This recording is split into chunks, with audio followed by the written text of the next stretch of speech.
Welcome, everyone. Happy to see you around one more day. This is going to be the last BTS Talk. Very happy to have you around one more week. Today we have Narcís Matabosch, the CPO of Holaluz. So happy to and nice to see you around. Thanks, Eloi. If you want, I can present myself before Sure. we're starting. My name is Narcís. I'm from Barcelona. My educational background is on several things, but most specifically regarding green energy and renewable energy.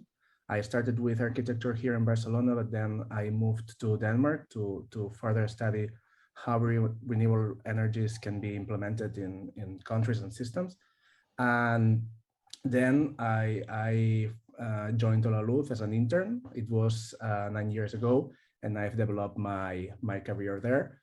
I've done more studies on other topics such as data and recently an MBA in IESE, and in Holaluz I've done several jobs, starting in sales positions and moving then to technology and more data and product. Sales was not my thing, so I moved and I changed careers, and now I'm currently the CPO of Holaluz. In Holaluz, I don't know if you know the company, but basically what we're doing now is leading. My job description would be to lead our green tech approach to create and capture value. And we do this by leveraging the use of data and technology to deliver magic customer experience to our customers to connect them to green energy. And basically in Holaluz for the past 10 years, we've been changing the energy industry in Spain, and we have scaled the company from hundreds of customers to hundreds of thousands of customers, and from less than 10 employees to more than 600 employees that we are currently having, especially in our efforts to deploy the rooftop revolution in Spain, where we aim to transform every square meter of a rooftop into a green energy local producer. So today we're doing this. We're changing the way energy is produced, shared, and consumed in Spain, and basically changing the lives of everyone that, like us, eager to have a better world for the future generations. That's amazing. I mean, I see closely the evolution of Holaluz. It's one of the most interesting companies, definitely in Spain and in Barcelona, especially from an industry that is not that tech dedicated normally, or is not that related normally to technology or this type of innovation. And well, Narcís and I met in Holaluz, in fact, 5 years ago. I was hired as the first product owner in the company. I remember it was like some time, long time ago, it looks like. And today, basically, the conversation is around product. I mean, I remember on that day, we didn't have a proper or not mature product structure, definitely. And you evolved the company to accomplish that. And I know you grow that in Holaluz. So we are going to be talking about that, how our product grows in Holaluz, how you evolve this structure in the company, and how you keep learning and growing to accomplish the next goals that you need to deal.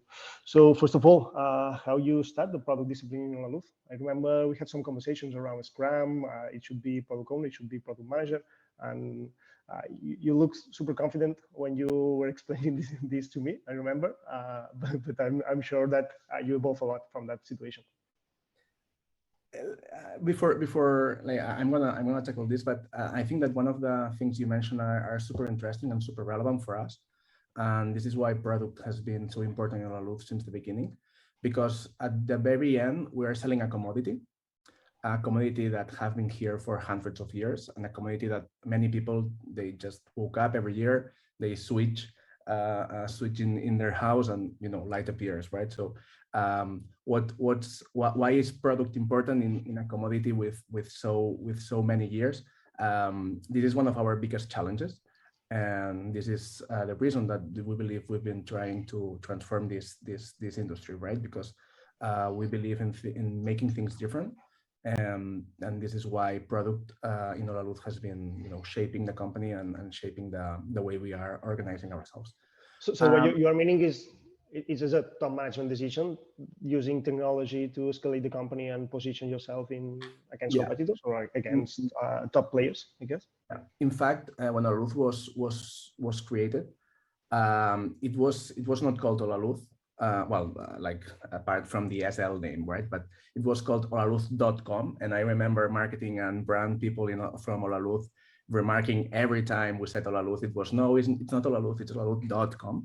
And we were also announcing ourselves as the first online company in Spain, and this gives you a hint on how on what role technology and product has played in Holaluz, right? We have evolved and we have left this branding behind, but it was a top management decision and a founder decision since the very beginning on this leverage of data and technology in Holaluz.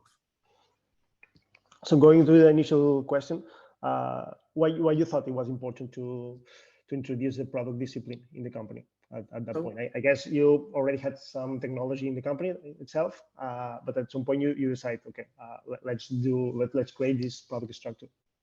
Yeah. So when we started doing this, it was I think it's easier compared to maybe other companies because we had very few legacy or existing structure, right? As you said, you were the first PO in Holaluz, so everything was able to be created from scratch.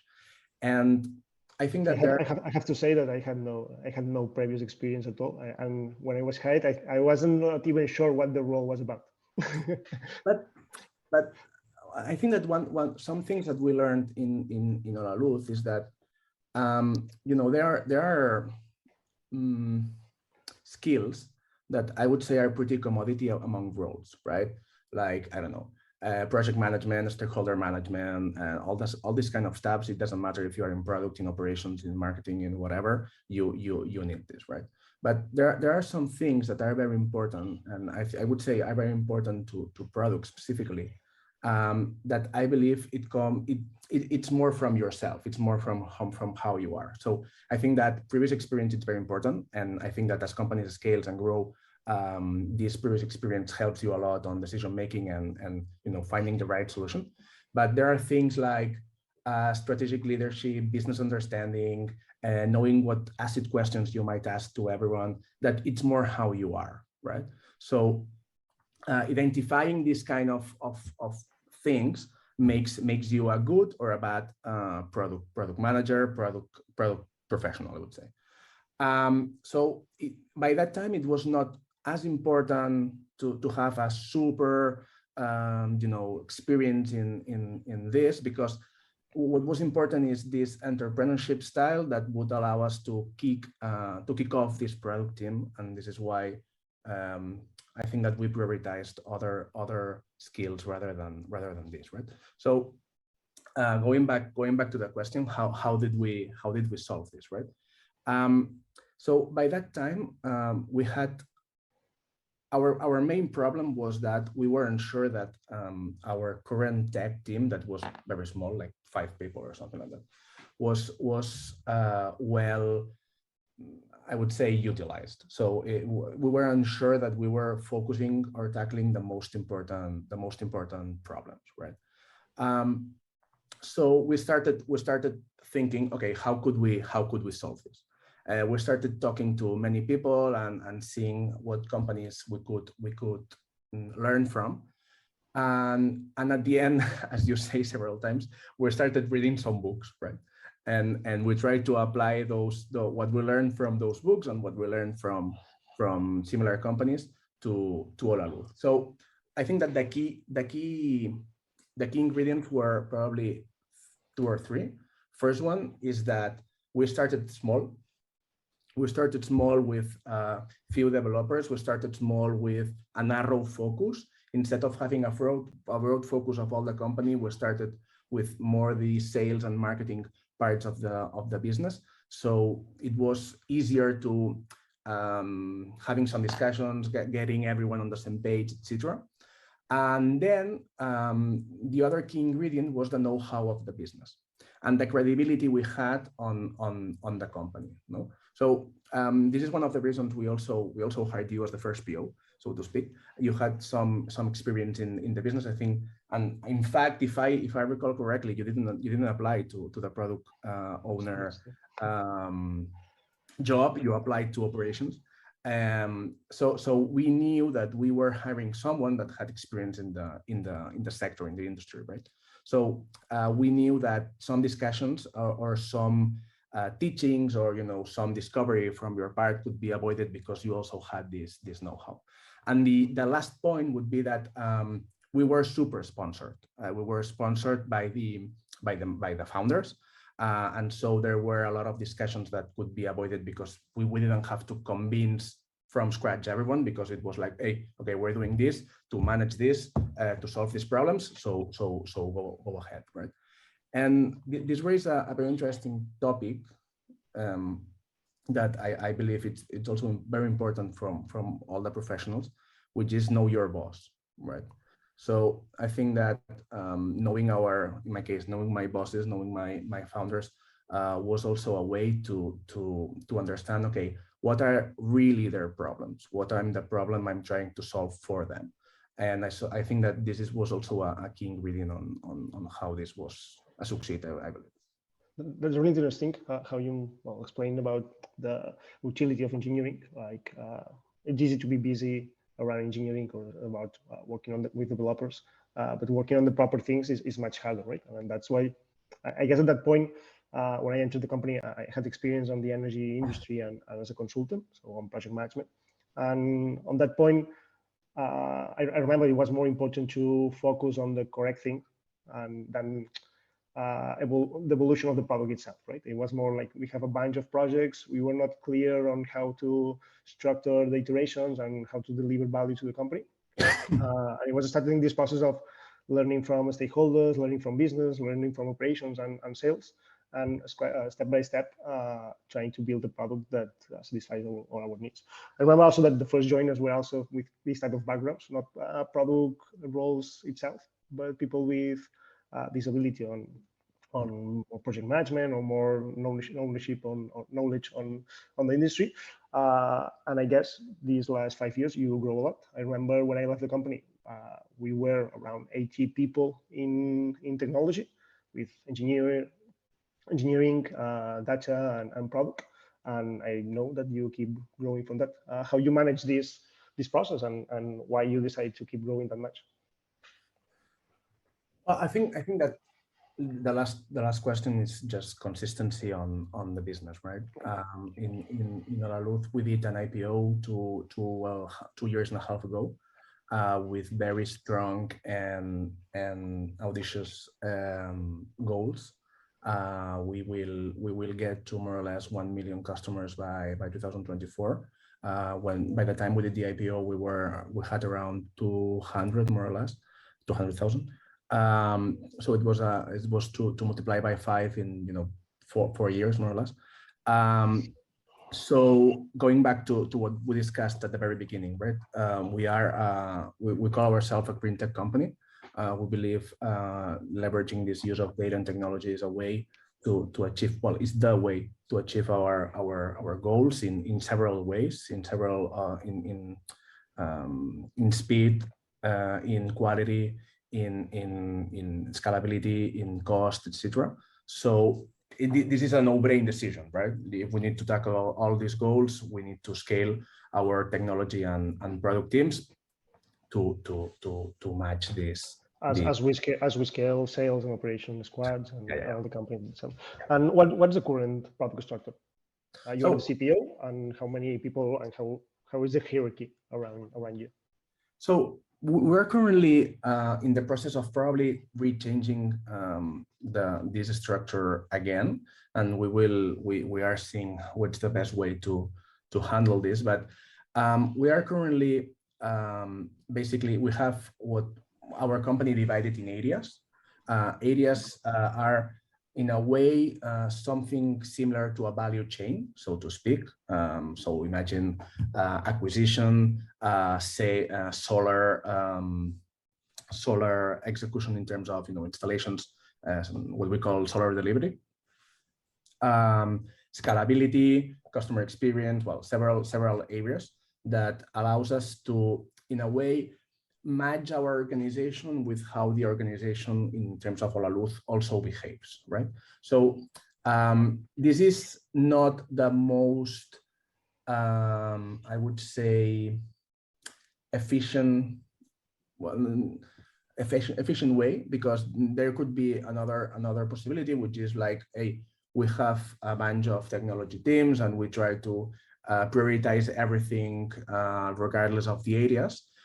So in terms of cost, this is not the most efficient thing, but I believe that it is the most efficient thing in terms of execution speed, because it simplifies how your product and your technology teams relate with the rest of the company. So in a way, we try to match this value chain with also how the teams in Holaluz are organized. So we simplified this relation on how many people should speak with how many people, right? You know, there is this n multiplied by n-1 divided by 2 relations. So we try to optimize this number. So these product people speak with less amount of stakeholders or people from the other teams possible. Okay. Just double check, like you are in the first level as a CPO, then you have like these two free areas, and each of these areas has several product managers with groups, with teams, with the teams. Yeah. So then we have another, like I would say, two more roles. One is what we call delivery management, which is in a way some sort of cross PMO on the company that manages some complex projects that are super cross-functional. So for example, if we need to do a massive change on all the systems, these guys will make sure that everyone is on the same page and it runs smoothly. Because, you know, there is no perfect system, right? So you need to understand what are the flaws of your system. In this case, it's how different areas need to work together, because all have different agendas and different priorities. And then this product delivery. And this is a role more for alignment, or they have also a team itself? It's like a team of project managers, so to speak. Okay. And their role is basically execution. So make sure things are happening, and alignment of all the different parts. You mentioned, sorry, finish. Just to finish the profile.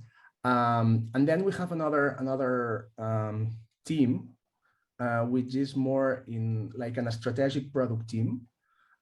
This is something that we need to reshape and probably merge. But what we found was that product team was so involved in the execution and the speed of things that we were struggling on defining clear strategies on how Holaluz should evolve, right? We believe that a product-driven organization is an organization that puts your customers or internal users, because depending on what you're doing, it's one or the other, in the very center. So to do this, you need to be super close to the customers, right? So what ended up happening is that focusing on this and focusing on the execution left us, we had a flaw, which was, okay, what's next, but not next, but next year. So we were struggling on this. So what we are doing now is we gather some people, leave the day-to-day to other people, and this team of a strategic project is focusing on what's next on the next. No? And we started this year, and it's working, I would say, amazingly well. We have launched several new products and several new ideas. And now that we know that this is working, now we are thinking, okay, if this works, we want to keep it, but we need to put our product back together. That's super interesting, because you shared the idea of building the structure or building the product structure in a company is an iterative process as well, right? Like the level of maturity or the requirements that the company has in each step is quite different, and you need to evolve this product structure to fit these needs. Right? And I guess we always have a picture from the beginning, but this picture changes based on the situation. You need, I guess, some classic structure to keep it, but sometimes needs or requirements forces the company to change and adapt to situations to survive and keep going. That's great. And going to the classic product squads, what type of disciplines do you have there? I mean, data engineering, designers, how do you structure that? I would say that any profile that helps us get the job done. You can guess the typical squad like topography, like product, data, product designs, engineers, data engineers, whatever we need to get the job done. But one thing that has proved also, I would say, pretty effective is to complement this team with like other type of profiles that maybe are not so technology oriented, like people from operations or sales or any profile that you might need on the day-to-day to get the job done. And I think that this is something that helps us a lot because there is always this ghost around technology that people also always believe that you can do things much faster. Maybe yes, maybe no, but I think that putting everyone on the same team and working closely together, and then everyone doing their job, but putting all together on the same team, even if it's not from product or even if it's not from technology, helps you have better ideas and be faster on finding the right solution. Yeah, I was thinking about the specific examples. I guess operational part in a company in the energy industry is quite important, and having the entire knowledge of these business processes, these operational processes, it's key. Exactly. And it's not that easy for a product role or technology roles to learn as much information as possible. Like having these roles inside the team makes things much easier. Exactly. Like I think that when we were discussing this some weeks ago with we have a Slack channel that's called Product Thinking, and one person shared an article on what's the role of a product manager, right? And basically you had a wish list of everything a product manager can be, right? And it just okay, yeah, if you have all this, we want you, right? But most of the times in a product manager needs to really understand what's the business about, right? And product managers have a lot of things to tackle, and a lot of times it's good to have this operations people, sales people on your side to do some problem solving, because it's their day-to-day, right? So they probably know more than you in some specifics that you might need to get your job done. Yeah. Apart from the people working inside the teams, I guess there's other cross roles. You talk about this product strategy, but I'm thinking more about technology roles that maybe create the infrastructure for all these teams to work with. I don't know. I guess is the case also for Holaluz? Yeah, sure. And how many people you can count on technology? You mentioned about 600 people in employees in Holaluz right now. So how many people do you consider technology in that? We might have around 80 people in-house, and probably we can double that on externals. Okay, that's impressive. And only yeah. Then you have to count like 20 people in product, 20 people in data, okay. And this is strategic product thing. It's between 5 and 10 people. Yeah. So technology between internal and external, and counting all technology-related profiles, and depending on how you call it, but between, I would say, around 150 to 100, something like that. That's impressive. That's good. And I would like to go a little bit deep on the product roles. How is I guess this type of roles, as you mentioned, it could be easy to get busy with the day by day. How is our normally week for them? So meetings, aligning with the teams, delivery, discovery as well. So we try to, the part of discovery, it depends on really on your area. There are areas where we have specific profiles tackling the discovery part. There are other areas where our discovery part, it's mostly from speaking with the users of some applications, or salespeople that tells you what the customer is needing, or something like that. But the typical day-to-day of a product people is you have usually mid-term goals, probably quarter goals. This is how we organize ourselves in Holaluz. And then what you do is you narrow these things down in weekly, bi-weekly, or several weeks priorities in terms of mini projects or tasks or features that you might deliver. Then we are closely aligned with the rest of the teams that might be around these features for two reasons. First one is to make sure that what we are deploying actually solves your problem, and the second is to create this alignment that we were speaking before, right? Probably we have too many meetings, and this is something that we are trying to solve. That's a common issue, I guess. And basically we are in this situation because we have more or less like a matrix organization, but I think like the verticals and horizontals doesn't make a lot of sense as of today, and probably we will be changing this in the forthcoming months to give more clarity on what's expected, what's really expected of you, and how your work contributes to the upper goal of achieving 1 million customers. And probably this too many meetings is a symptom of this not so clear structure that we have in the company. But do the teams organize themselves on their own, or there isn't a structure or policy on using Scrum or Kanban or some methodologies? We did this some time ago. We will probably do something similar-ish in I would say next year.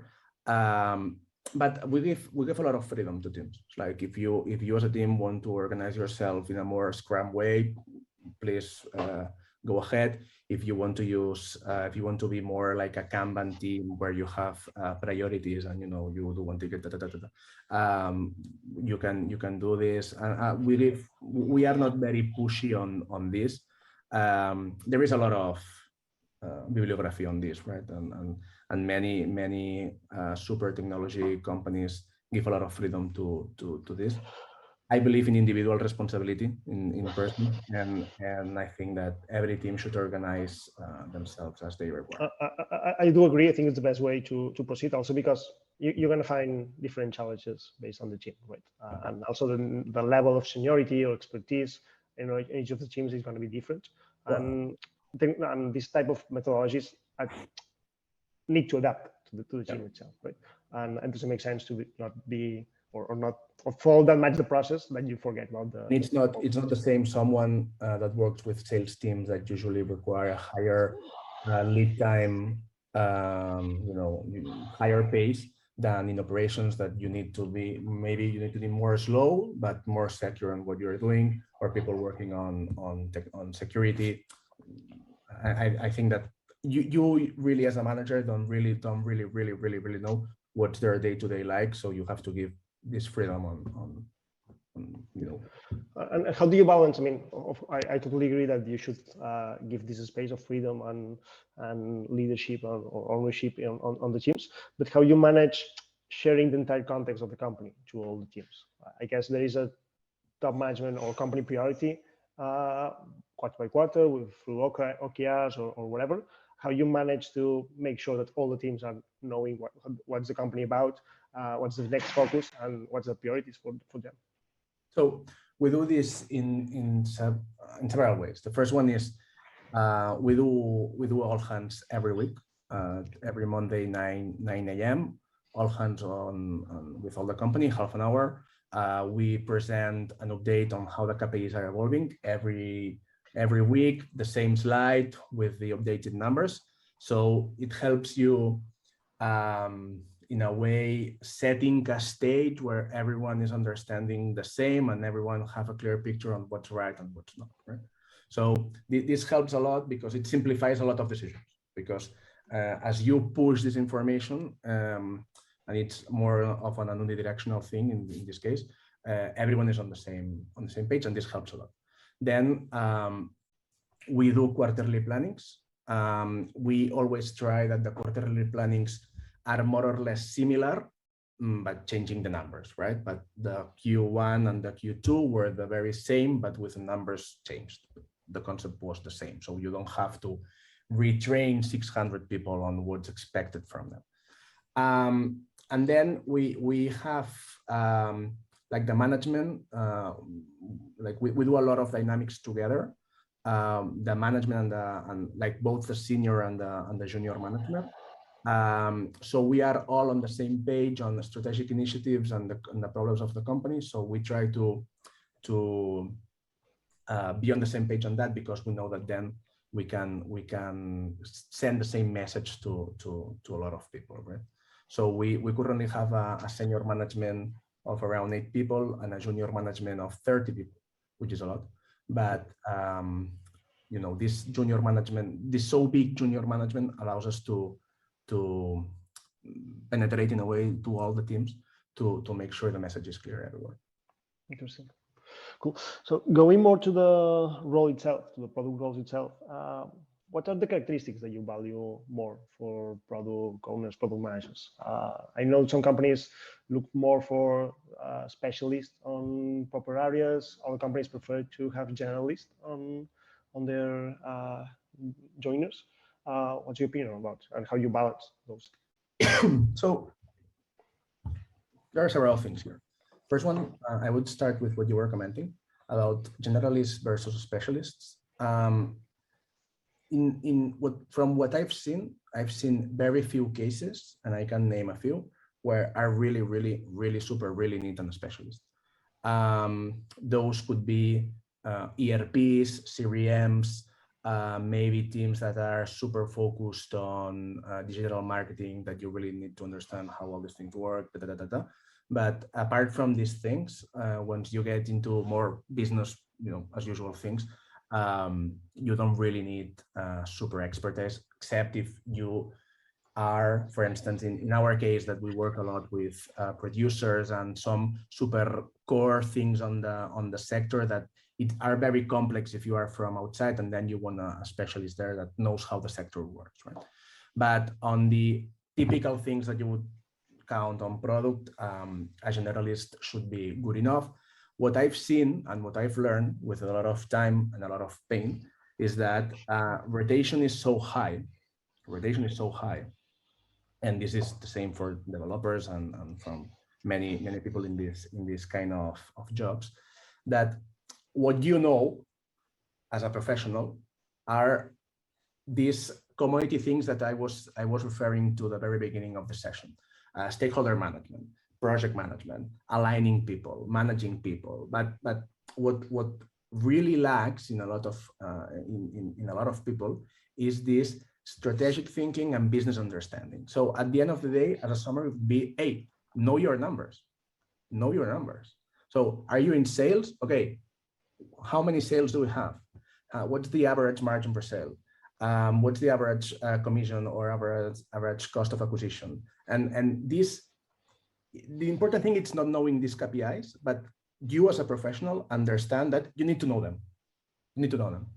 Because if what you bring on the table as a professional is just, okay, I've been told to do this, and this, and I super optimize and make it and create a team that's super efficient, that's nice. But it will be very difficult for you to evolve as a professional if you want to be in a more strategic role, because what you really need to understand is, again, going back to the beginning, what's my problem?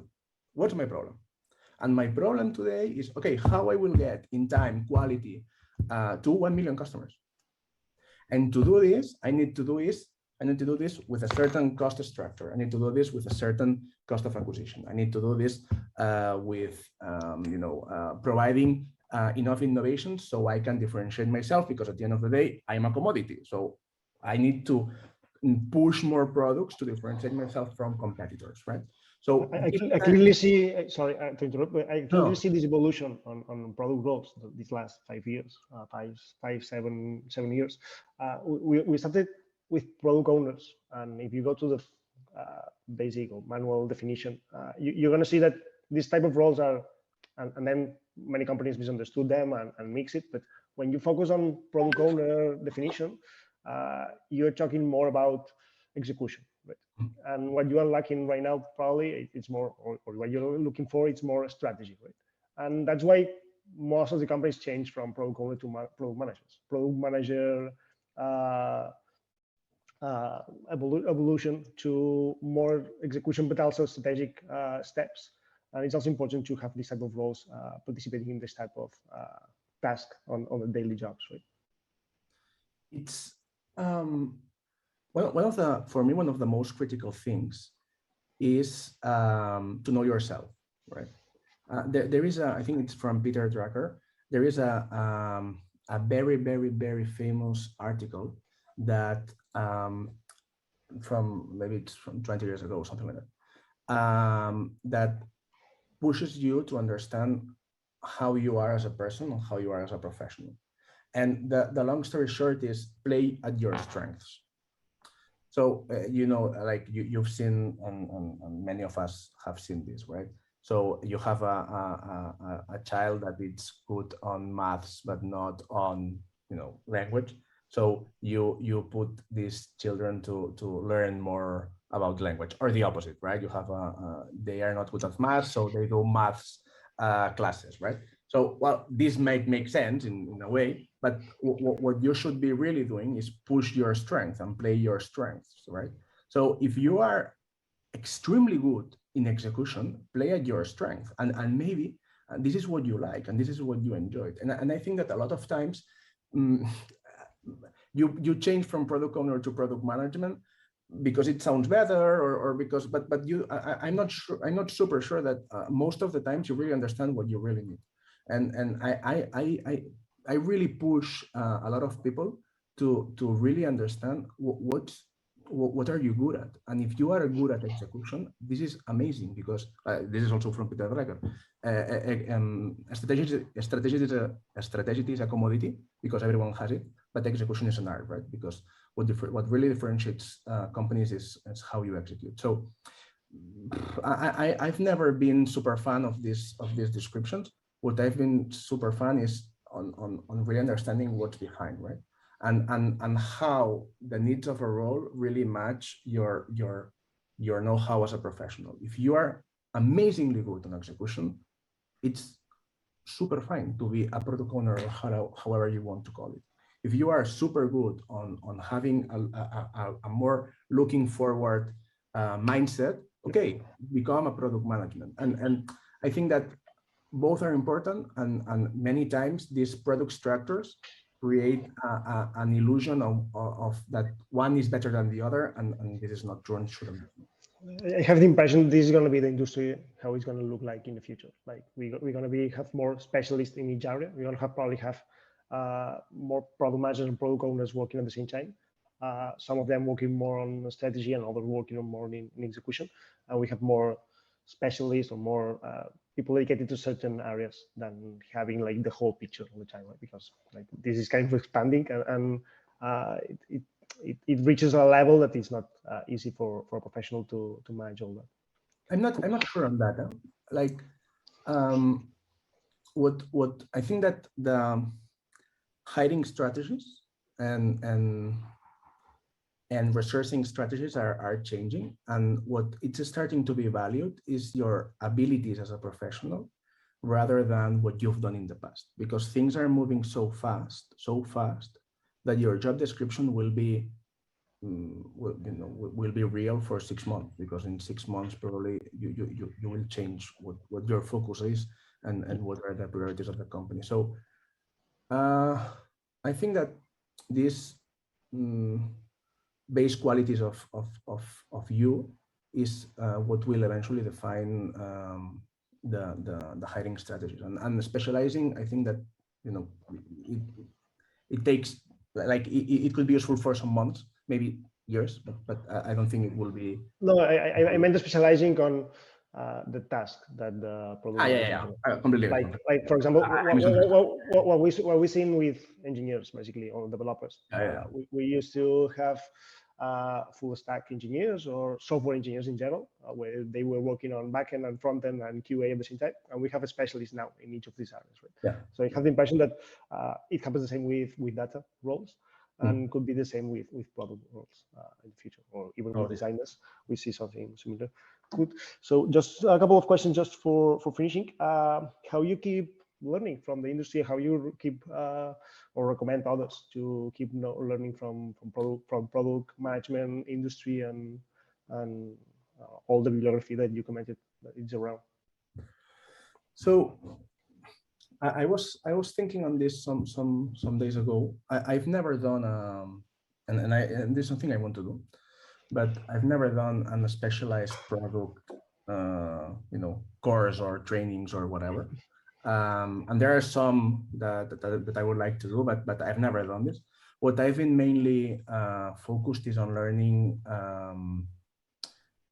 general things that I believe are useful for my role and for my career, which is some masters on data I did some time ago, and especially this MBA I finished recently, which helped me a lot because it really taught me to focus on what really matters, right? To really understand how a company works in all the areas without being any specialist, but understanding what's the problem of everyone, so I can really focus on what really matters on the company. In terms of knowing more, what has been more useful for me is hiring the right people. And this is something I've been doing for years.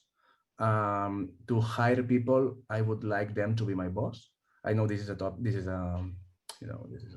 bullshit term, but this is important. This is important because I don't know everything at all. I probably know very few things, and there are many people that has a lot of experience from whom I can learn of.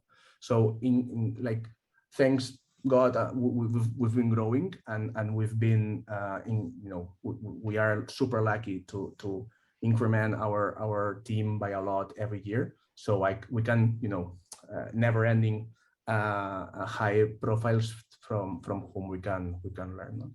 And it's interesting because you can learn things from anyone. So it's also important to have to listen to people. Open-minded and beautiful. Cool. And the last one, how looks the future for product roles or product ecosystem in Holaluz? I think it will be amazing because this structure that we are.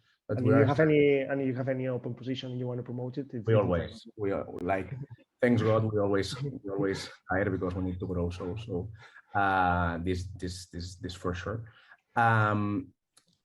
So I think that this change that we want to start doing on how we will organize ourselves and how we can merge this strategic with more execution based teams. It's a move that will really help a lot of people in product to have a broader view of their role, right? So now it's very siloed. So you do this or this, and once you start switching, merging these teams, while probably your day-to-day will be only this or this, you will have a lot more context. And I believe that this is also an opportunity for a product person to learn what they prefer to do and what they are more comfortable to do. And because you can read a lot of books, but you will really not understand if you like it or not until you see it happening and you do it yourself, right? So I think that this change is super important. Another thing that will happen with product in Holaluz is that we will start working more on the day-to-day issues and problems of the company. So we will also be responsible for several of the execution metrics or execution KPIs. So we will also have a voice on how to do several things, like I don't know, increasing the number of contracts per customers, so something like that, and start leading some of these KPIs. I think that will also create a new era in product in Holaluz that it will be super useful, because you will be directly responsible for some of the KPIs that used to be part of the other teams. That sounds super appealing. Congratulations for building this structure, and keep growing. We'd like to see hearing from you for sure. Thanks a lot, Narcís. It's been a pleasure. If you have a couple of more minutes, we have some questions from our audience. I don't know how YouTubers manage this, but I'm trying to read at the same time. The first one, it's quite easy because you have a T-shirt that says Data Nerd. So I guess data is important also in Holaluz. How you introduce also a little bit? I mean, you can explain shortly how you introduce data mindset in the company as well, and how important it is nowadays. This is also another of the themes that I don't know. We can take another. No, but I think I was thinking the story is very similar to product. Like, we started data with hiring Roger, which is an amazing. I think he has been in your. Yeah, he's been in the master a couple of days. Like, he's an amazing guy and super insightful, and he also started as an intern.